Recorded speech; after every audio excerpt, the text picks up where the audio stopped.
Oh, hello. I didn't see you there. Welcome to another video about beer. This video is about a very, very old sour beer. This beer was brewed on January 27th, 2016. Today's April 22nd, 2018. It's a long time. So many years have passed since then. It almost seems like yesterday I was brewing this beer. You could hear the boil, smell the hops, hear the grain being crushed. The memories. See, this beer begins a week before the brew day, where I made a starter from a bottle of the brewery's Humulus Tureau. And the idea was to take this starter, grow it up, and use it to ferment the beer with initially. And then the brew day came. I needed something that had a lot of long sugar chains, if you will, for these bugs, bacteria, and whatnot to actually tear through and eat and consume and make this into a sour beer. Without these long sugar chains, the beer can get thin, maybe not sour that well. It needed food, and a lot of it. The first step was to mash higher. Decision made. The grain profile. The choices. So many options. And after some deliberation, the choices were made. The malt chosen was Marisada, wheat malt, flaked oats, and raw wheat. Why the raw wheat, you ask? Well, the idea is that they would have proteins, amino acids, and longer dextrins, so the bugs can do their thing over the course of years. I was a fool back then, though. You see, I thought what I needed to do was a cereal mash, and that's essentially boiling these raw grains, so the starches become soluble. But I only had 7% raw wheat. Not enough to do a cereal mash. It just wasn't enough. Maybe 20%, yes. 7%, no. Not only that, raw wheat can just be added right to the mash because they gelatinize at lower mash temperatures and don't need to be boiled as well. Silly me, silly me. Regardless, I went about the day as normal. Collected 3 gallons of the sweet wort of a gravity of 1.050. Added a little hops for good measure. I then pitched the brewery Tureau starter and let it do its thing. The journey had begun. Then put a vial of Pediococcus into this beer. The Pediococcus was the White Labs WLP 661. And according to some experts, milk the funk, the strain doesn't need a starter within 5 gallons of beer. I only had 3 gallons, so I was safe. And then tucked it away. Put it away, put it out of mind. It's never to be seen for years. That was until December 20th, 2016. 10 months later. Now, you see, this Pediococcus can take a while. It needs time. I needed to see where I was at, though. 10 months was a long time. Pulled it up, pulled it out, dusted it off, and took a gravity reading. The sugars, 1.010. Something had been eating it. But Pediococcus can take longer. I didn't want to be fooled by this Pediococcus. I've been fooled before, not this time. I needed more time. And time I was going to give it. And next thing you know, a whole year went by. 1 whole year. Amazing how fast it flew. It's amazing. I needed to check on it. I had a feeling. I went up to it, put my ear to it, and I asked, what do you need? Do you need more time? Are you done? What do I do here? It then said, check on me in April 2017. And that I did. Oh, only 1010. Only 1.010 on the sugars. No. Over a year, and it wasn't even close. Completely unstable. Completely not ready. Months went by. It was a hot summer too. I could just feel the heat even now. It was late September 2017. It was time to check it again. I had a feeling this is the one. Gravity, 1.006. It had done its thing. It had ate the sugars. So much time, so much laboring, so much heat. And it had done it. It had chewed through it. I needed to taste it though. More important than anything else was the taste.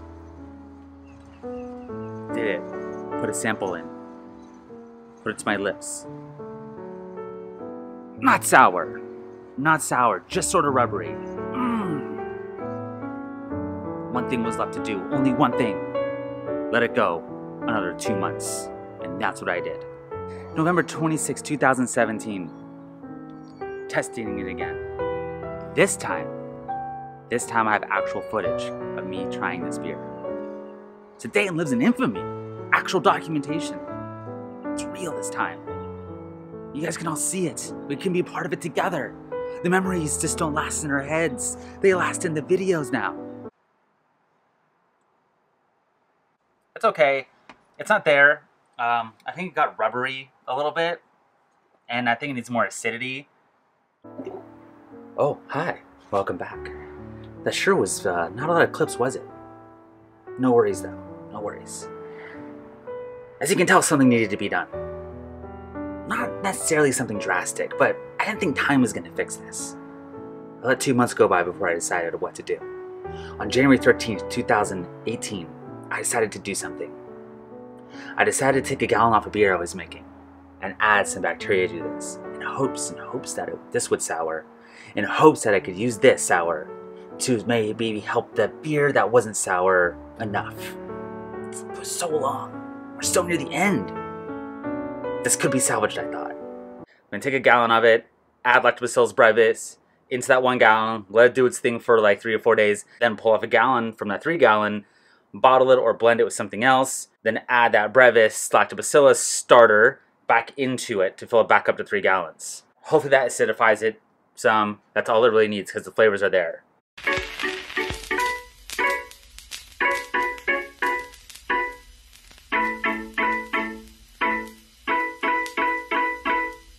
I did get this to a boil, so it is pasteurized. Now it's been sitting very, very hot for a little bit here now. I got down to 90 degrees Fahrenheit and transferred into a 1 gallon jug right now. All right, there she is. I will say this time for doing a 100% lacto fermentation, I would lower the pH to 4.5 first.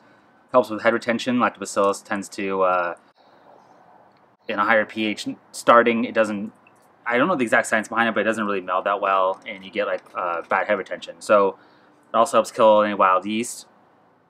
Also, I would definitely throw CO2 into this, but again, I don't know if I'm going to do that just because I just need a little starter here. Then it's going to go right back into an already existing sour. So I'm not too worried about any of that stuff. I still might throw CO2 in it. I don't know. Yeah, I think I'll throw a little CO2 on top of this. Why not, right? See how it is in 5 days.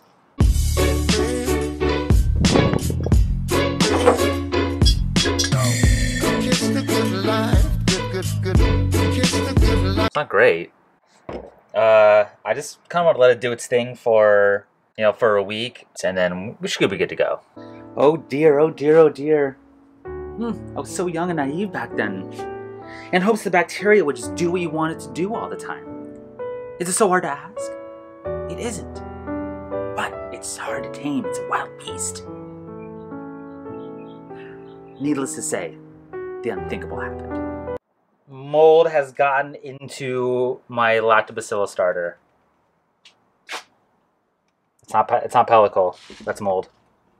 Let me show you.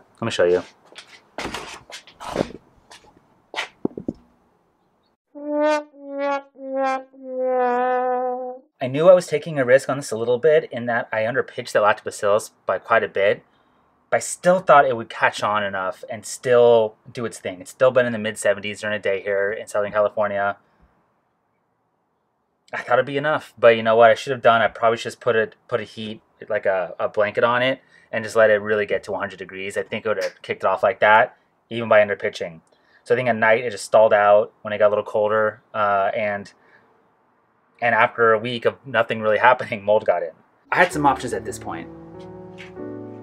I could scrap the whole thing, carry on, try and make another starter, or I could just use what I had. That's what I was gonna do. This wasn't the end. All right, well, I got my beer with mold in it. It's gonna try and suck up the yeast. So I'm gonna go right to the bottom. Oh boy. Oh, I just bubbled a lot of oxygen into this. I don't know how much I got. I think I'll do another vial of it just to get 2 and save them. Thank God I saved all these. For a while I was like, why am I saving these old vials of White Labs? It's so handy to store yeast though. All right, got 2 vials out of this. I'm gonna store them. Regrow them later on. Try this again. I was lost. I was going mad. I don't know what was going on anymore. All I knew was another month had passed. To be honest, I have no idea where I left off last in these videos. Not entirely sure. But I'm making a starter for the next version of this. I saved lacto mold, that's what it says on it. The starter I am making I got to a pH of 4.4 first. It's a half a gallon starter. And what this is going to do is prevent mold from growing, hopefully, or whatever wild got in there, prevent it from doing its thing. So I'm going to grow this in this jug. I'm going to look into it. If I see more mold the second time around, dumper. I'll try this again with fresh lactobacillus.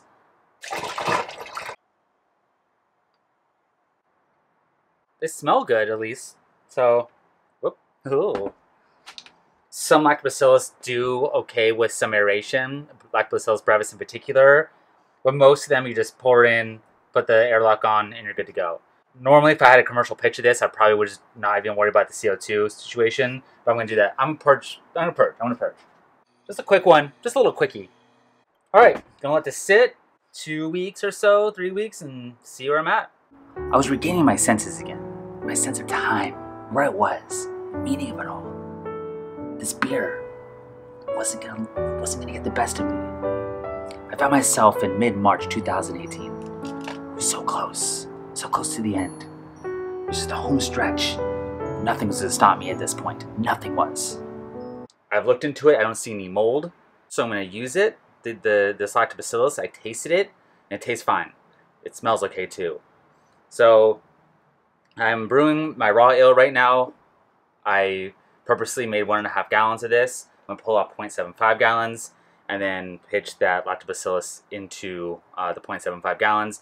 I'm gonna pre-acidify this at 4.5 again like I did last time, just to help with anything wild getting in, and you know, just the whole process of keeping the head retention good in the end and all that good stuff. So yeah, let's pull off a gallon right now. Let's do it. 0.75 gallons in here. Now I'm gonna heat this up, boil it for about a minute or 2, and then cool it down to 100 like I said, and yeah, do the rest.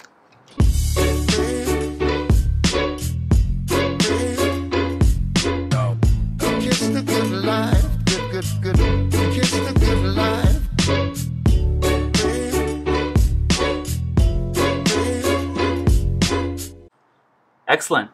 There might be yeast in this because I did get some contamination on it, so I might see some fermentation.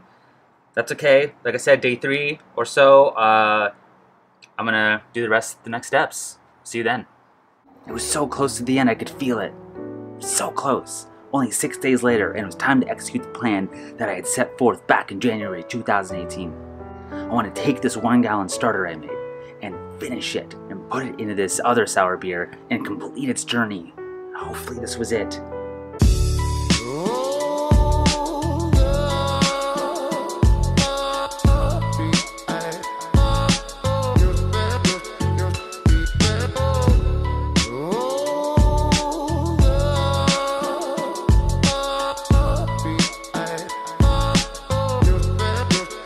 So this is the sour here that had the mold on it. It tastes nice. Clean lactic. At least I'll have a gallon of what was the original batch. So if this really goes poorly, I just got something out of it. And the whole 2 years won't be for naught. I'm purging everything with CO2 as much as I possibly can throughout this process. Alright, transfer this puppy now.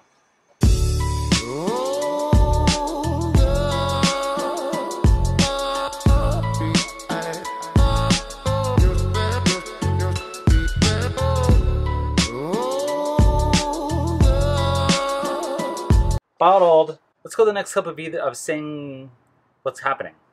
Only another 3 weeks had passed, but it was time. It almost brings a tear to my eye. My voice has gotten raspier and weirder sounding the longer this has gone on, which makes no sense. But when to forge on. It was officially time to end this beer. It was time.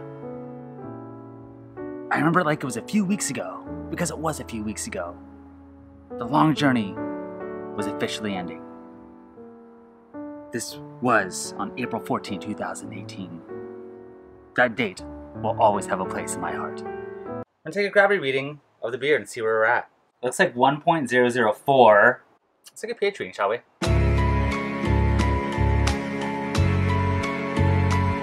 Gonna keg this puppy.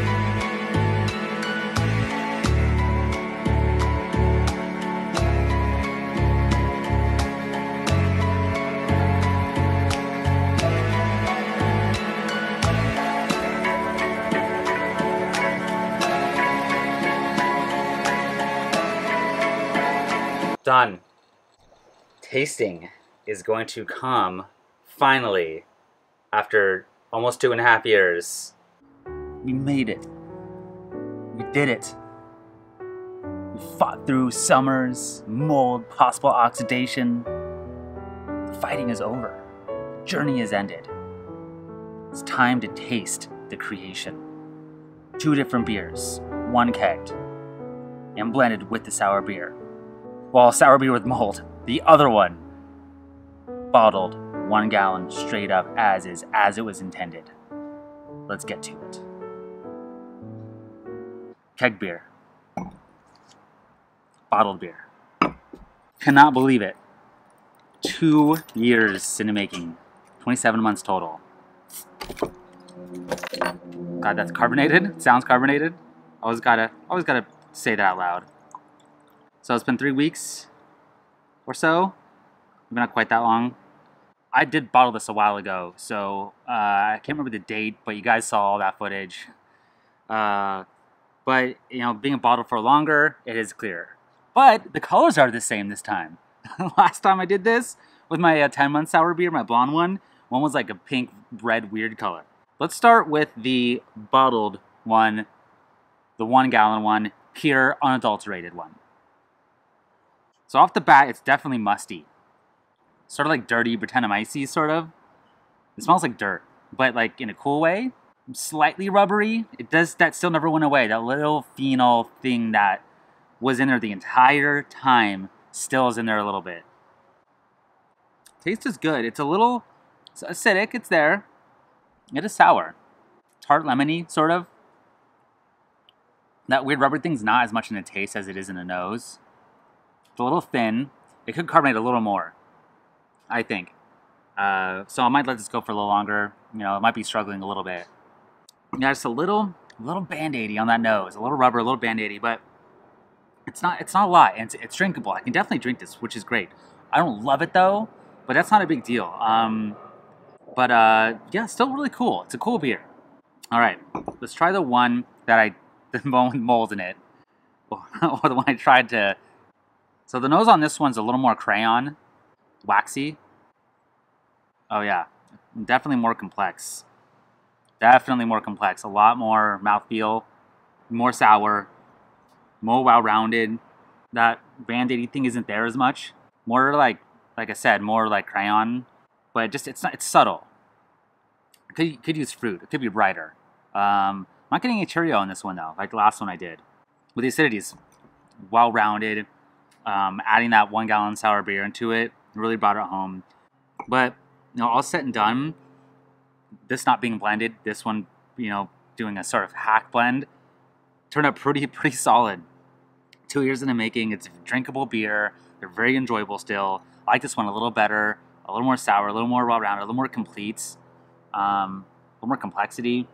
So yeah, we did it, guys. The journey of a 2-year-old sour beer has come to an end, and the video has come to an end. Thank you for watching. Stay tuned for more videos, and get out there and make sour beer.